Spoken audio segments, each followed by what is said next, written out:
Well, hey everyone, it is 5 p.m. on Friday, and I want to thank you for joining us in this whole care community check-in. This is my wife, Becky, and Hello. we are trying to remind you every Monday, Wednesday, and Friday that God gave you a soul, He gave you a mind, He gave you a body, He gave you relationships, and He's given you purpose. And this is an unusual time for most of us, but we want to encourage you not to neglect those things that God has created you to be. And I think, as I was thinking about this time, one of the things that's true is it's real easy to focus on the loss part of this time. That's the obvious part, Yes. is we've lost a whole bunch of stuff and freedom and things that we wanted to do maybe.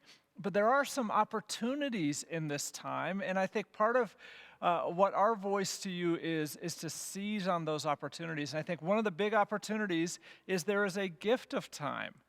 We have more Right. time just to ourselves, time in our homes, obviously, than ever before. And with that time, one of the things we're praying for you is that you would meet with God, that you would connect with Him.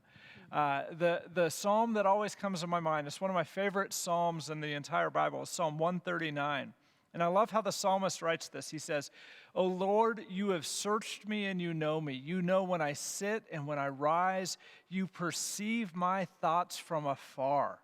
You discern my going out and my lying down. You're familiar with all my ways. Before a word is on my tongue, you know it completely, O Lord."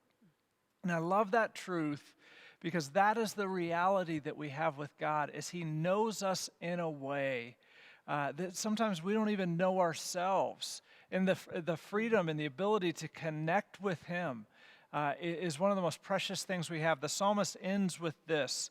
It's an invitation to God. He says, "Search me, O God, know my heart, test me, know my anxious thoughts, see if there's any offensive way in me, and lead me in the way everlasting." And there's something about that invitation, the confidence that he shows to just say, "God, I know that you know me.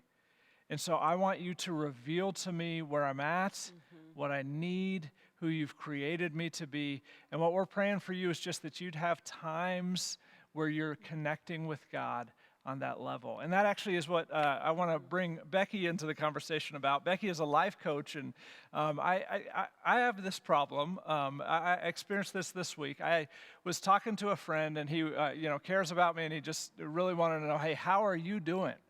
And he asked that question, and I felt like I should have a really good answer, and I didn't. I was like, "I'm okay. I feel fine." And I find sometimes that's why I love this psalm, is because sometimes I don't even know necessarily how I'm doing. And I know some people always know. I'm one of those people who sometimes can't find the words to put it in to words for somebody else. But you have this tool that I've seen it before, and it's just a brilliant tool that helps us as individuals and in relationships. Would you share a little bit about this thing with us? Absolutely. Well, first of all, you're not abnormal that there are times when you do not know how to name what you're feeling. And I I really love hearing that. respect people who, instead of just saying a word, fine, great, whatever, the people who actually stop for a second and say, "I don't know. I feel nervous. I feel a little bit frustrated. I feel anxious." And maybe it takes a few turns at it to figure out how you're actually feeling.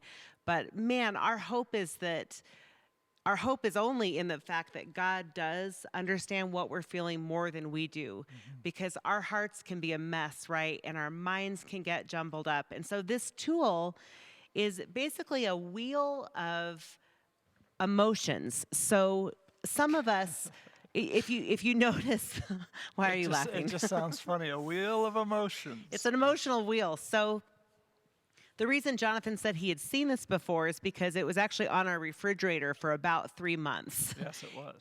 Yeah. And the purpose of having it there was to just have a check-in daily. You know, we eat multiple times a day, especially with 3 teenage boys. So looking at the refrigerator and seeing, I feel angry. Okay, well, what is bigger than the anger? The anger is in the center, but as we move out, those emotions get a little bit more nuanced. So the idea, you start in the middle. You Those start are in the some middle. core emotions, and then once you find the color you're in, you're moving out one ring or another ring? Yes, and then it's the further out you get, the more nuanced the word becomes. Because, for example, with the example of I feel angry, feeling annoyed versus feeling infuriated are very Yeah, different those are responses, right? very different emotions. So if we can get past the I feel I'm good, I feel I'm fine, happy, or I feel sad. Okay, well, what is the sadness about? Well, I don't Mm, know. I feel victimized. mm. Victimized is very different than I just feel fragile. So, as we get better at this vocabulary of talking, instead of just speaking in um, very black and white terms, I feel happy, I feel sad, I feel mad, I feel anger. It's just dialing it in a little bit deeper. So it helps us. It's a Yeah. self-awareness tool. It's just checking that pulse. And a friend of mine shared it when she was working on how to name her own emotions. She was struggling to name her emotions. And then for those of us who have a very colorful way of describing our emotions, maybe naturally, maybe it helps us be a little more honest and dial it in a little bit better. So just because someone can name their emotions really readily doesn't mean that they're hitting it just right. So it's just a moment. It takes just a few minutes typically to say, "How am I feeling?" and then Yeah. maybe why. But what a grace to give people in our lives to actually tell them what is actually putting a finger on the pulse of where things are, and then allowing the gift of giving that to someone where they can have a response, because you would respond very different to someone who is annoyed versus infuriated. I think that's so good, and especially when you connect it like back to Psalm 139. Like I was looking at the sad wedge, so that's the blue area, and the difference between I feel sad, meaning lonely and isolated, versus I feel sad, meaning vulnerable and victimized. In this crisis we're in, two reasonable people might have those feelings. One might feel very isolated, one might feel very victimized. And in a Absolutely. relationship, those are very different emotions. And if we just use the big words, I feel sad, will never really be known at that deep level that we all long for. And I think the way this works with God is you think about that prayer that David had, search me and know me. Test me, test my heart, see if there's any anxious thoughts. I mean, there's something about sitting down with a tool like this, with God, with a notebook, where we're just praying and interacting with Him and asking God to give us insight into where we're at, what we need, who we are. That is so powerful and just equips us to receive love in new ways, equips us to give love in new ways, equips us to be a little bit ahead of our emotions and not just be victims of our feelings. Yes. So there's so I many love great that. things about this. And the way you can get it, if you Google emotions wheel or feelings wheel, or there's a number of different names for this, and there's a number of different versions of this, and there might be one that you find is particularly helpful for you, and there might be some that have a little bit less words. Maybe that's easier to start with, but that's the assignment, is to get on the Googler and Google emotions wheel, and you'll find all sorts of images and things that you can use to interact with God. I So love good. this. Thank you for bringing this to us.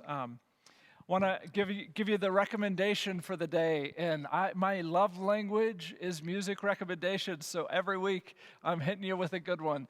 This is a band called Remedy Drive, and this is their album, The North Star. I actually know the lead singer of this band. I've met the whole band, but he's a guy who works with the Exodus Road, which is a ministry that I volunteer with, and wrote this album. It definitely is a very socially conscious album, and I just love it. It's one that I come back to again and again in my catalog. So it's Remedy Drive, The North Star. Look it up. It's worth getting. We also want to check in with the Pulpit Rock family. Many of you probably know Steve and Amy Allen. They have been in our church for years. Let's check in on them, see how it's going in the Allen household. Hey, Pulpit Rock, this is Amy Allen coming to you live from my basement. There's my Alyssa, And there's my Becky. And some of you know that I teach group exercise classes for a living, but of course those aren't happening right now. So one of the best things that I've discovered is I do live stream classes. And while I'm doing live stream classes, I've got my girls with me. See, and the dogs, and Becky.